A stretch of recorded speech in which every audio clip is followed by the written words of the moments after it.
नमस्कार दोस्तों, आशा रखता हूँ कि आप सभी लोग घर पर ठीक होंगे। दोस्तों, गर्मियाँ आ गई है, ऐसे में एसी का यूज़ दिन प्रतिदिन बढ़ता ही जा रहा है। सभी का दावा है कि उनका एसी सबसे ज़्यादा बिजली बचाता है, लेकिन यह सच है कि अगर आपका कमरा पूरी तरह से एसी लगाने के लिए फिट नहीं है, तो बिजली की बचत करना बहुत कठिन है। बिजली का बिल कम कैसे करें, और वो भी बहुत आसान तरीके से।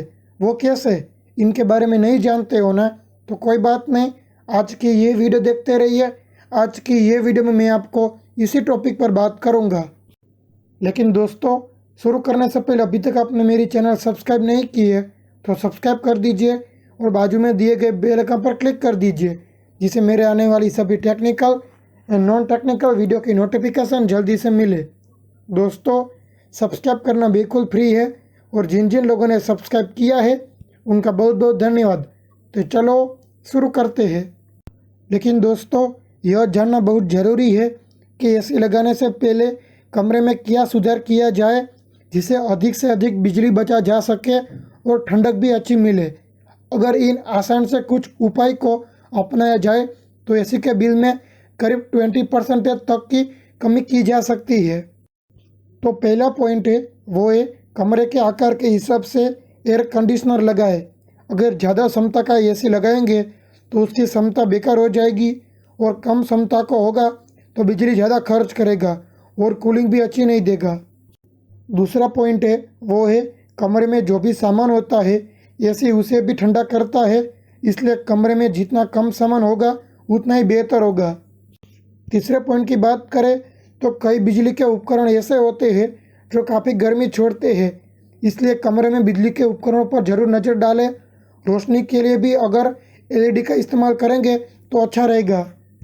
चौथा पॉइंट है वो है कमरे में अगर ज़्यादा खिड़कियाँ होगी तो यह भी कूलिंग पर प्रभाव डालेगी, इसलिए ऐसे कमरे में एसी लगाना चाहिए जहाँ खिड़कियाँ कम हो। अगर ऐसा संभव नहीं है तो इन खिड़कियों को इंसुलेटेड ज़रूर कर लेना चाहिए, इससे सूर्य की गर्मी का कमरे में प्रभाव कम रहेगा और एयर कंडीशनर अच्छा काम करेगा, और इससे बिजली का खपत भी बहुत कम होगी। पांचवा पॉइंट और महत्वपूर्ण पॉइंट, कई घरों में एसी ऐसे कमरों में लगे होते हैं जहां सूर्य की रोशनी सीधी पड़ती है। इसके चलते एसी के कंप्रेसर पर बहुत ज़्यादा जोर पड़ता है, जिससे यह बिजली की खपत ज़्यादा करते हैं। लेकिन घरों की दीवारों को बदला नहीं जा सकता है, लेकिन इनमें सुधार किया जा सकता है। इन दीवारों पर हीट प्रूफ पेंट किया जा सकता है, इससे सूर्य की गर्मी कमरे में आना कम हो जाएगी और अच्छी ठंडक के साथ बिजली का बिल भी कम हो जाएगा। छठा पॉइंट की बात करें तो एसी चाहे विंडो हो या स्प्लिट हो, जब भी लगाए तो यह सुनिश्चित करें कि उस पर सीधे धूप न पड़े। अगर ऐसा होगा तो उसकी कूलिंग पर फर्क पड़ेगा, इसलिए जब भी एसी लगाए तो उस बात का बहुत ध्यान रखें और इसे बचने की कोशिश करें। अगर ऐसा संभव नहीं है तो ऐसा इंतज़ाम ज़रूर करें कि इन पर धूप न पड़े। इसके लिए उनके ऊपर शेड बनाया जा सकता है, ऐसा करने से भी बिजली के बिल में कमी आ जा सकती है। और सबसे महत्वपूर्ण पॉइंट, एसी खरीदते वक्त क्या बात का ध्यान रखना चाहिए। तो दोस्तों, मैं आपको बता दूं कि गर्मी के सीजन में देश में कई भागों में तापमान 50 डिग्री के ऊपर चला जाता है। ऐसी गर्मी में कई एयर कंडीशनर काम करना बंद कर देते हैं।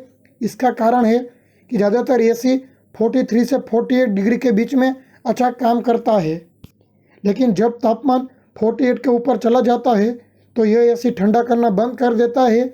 इसलिए जब भी आप एसी खरीदने जाए तो ज़रूर देख लें कि वह कितनी गर्मी पड़ने तक काम कर सकता है। आजकल कई एसी आ गए हैं जिनमें 54 डिग्री तक काम कर सकते हैं, तो आपको वही खरीदना चाहिए। तो दोस्तों, मेरे हिसाब से एसी चाहे कितना भी अच्छा हो, लेकिन वह तभी अच्छा काम करता है जब उसे लगाया ठीक से जाए। इसके लिए कमरे में ज़रूरी फेरबदल कर लेनी चाहिए। इसके दो फायदे होते हैं, एक तो बिजली का बिल करीब 20% कम हो जाता है, वही एसी की लाइफ भी बढ़ जाती है। इसके अलावा चाहे जितना भी गर्मी पड़े, कमरे में अच्छी कूलिंग भी मिलती है। तो दोस्तों, मेरी यह छोटी सी वीडियो देखकर आपको पता चल गया होगा कि वो कौन कौन सी बातें हैं जिसकी मदद से हम एसी का बिजली का बिल बहुत कम कर सकते हैं। दोस्तों, अगर आपको मेरी ये वीडियो की इंफॉर्मेशन अच्छी लगी हो, यूज़फुल लगी हो, तो वीडियो को लाइक करें और शेयर करना मत भूलें, जिस दूसरों को भी ये बात पता चले। तो आज के लिए इतना ही, अगले वीडियो के साथ मिलते हैं, तब तक थैंक यू।